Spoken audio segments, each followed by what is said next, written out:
If you want to join Thanksgiving, come wash the dishes." Her voice cracked through the phone like cheap glass. I stared at the Alps outside my window. Snow resting on silence, silence resting on me. "Enjoy," I said. "Just one word." I ended the call before she could hear the smile.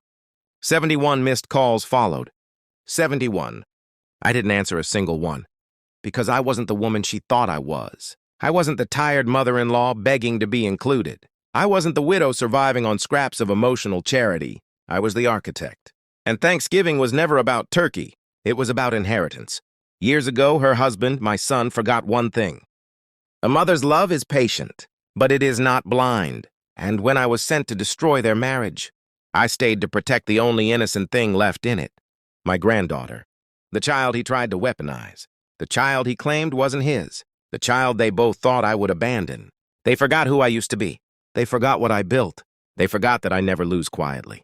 And when she saw the photos of my villa in Switzerland, white marble, glass walls, private lake access, the phone rang 71 times.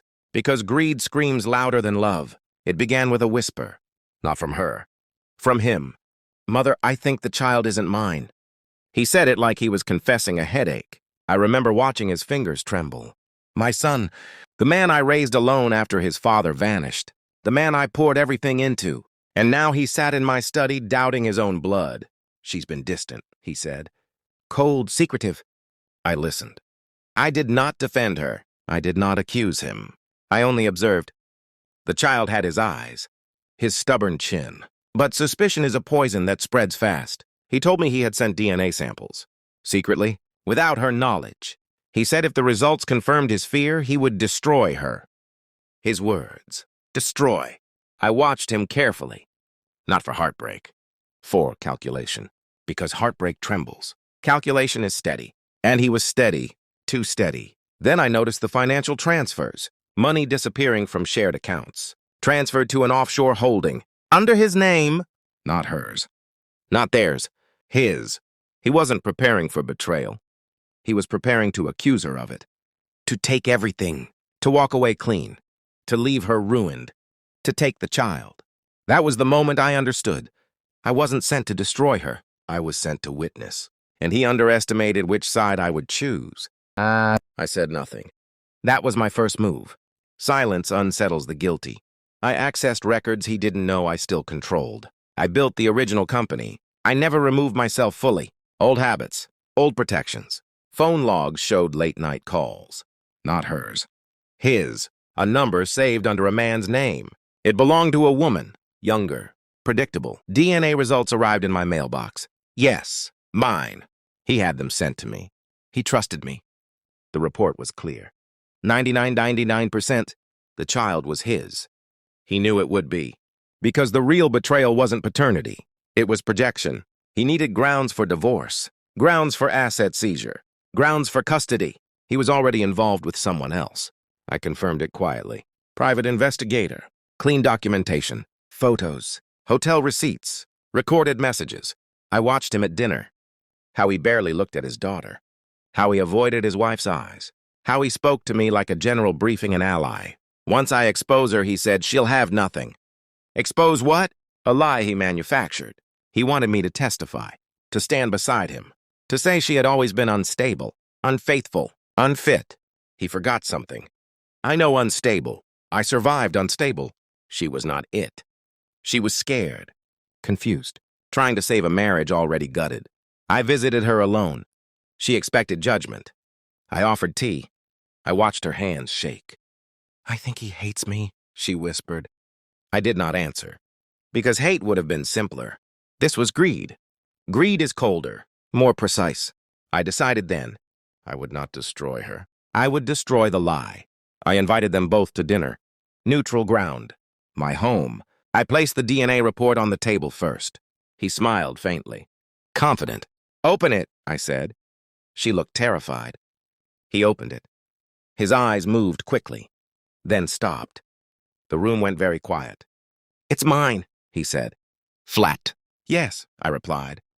She broke first. Tears. Relief. Confusion. He looked at me, searching. I placed the second envelope down. Photos. Hotel timestamps. Bank transfers. The offshore account. The woman? His face changed. Not guilt, exposure. You had no right, he said softly. I almost laughed. No right? I repeated. You were prepared to accuse her publicly. Take her child. Take everything. On a lie. He didn't deny it. That's when she realized. The betrayal wasn't hers. It never was. He tried one last defense. She drove me to it. Weak. Predictable. I leaned back. You forgot one thing. He didn't ask what. He already knew. The legal documents were already prepared. Asset separation. Trust restructuring. Custody protection. My granddaughter's inheritance transferred directly into a protected international trust. Beyond his reach. I had signed my shares away months ago. To her. Not him. His offshore maneuver collapsed overnight. Frozen accounts. Breach of fiduciary duty. He underestimated how much of the company still answered to me. You chose greed, I told him. I chose blood. He looked smaller, for the first time in his life. I'm your son. Yes, I said. And she is her mother. Silence. He realized then. He hadn't been fighting his wife. He had been fighting me, and he had already lost. I stood. Not angry. Not loud, just finished. You wanted to destroy her, I said quietly. You should have checked who built the battlefield. He left without another word. The divorce finalized quickly. Publicly clean, privately devastating. For him, years passed. The villa in Switzerland was my final move. A quiet relocation. A statement without explanation. When she called me to wash dishes, she didn't know I owned the land beneath her kitchen. She didn't know the trust paid her mortgage. She didn't know every comfort she enjoyed came from the woman she once dismissed. After she saw the photos, the phone rang 71 times. Apologies, excuses, invitations, I answered once. I thought you were alone, she said softly. I never was, I replied. Because strength doesn't shout. It waits. I was sent to destroy, but I stayed to protect. My son lost his empire. She kept her child. And I kept my silence. Everything happens for a reason.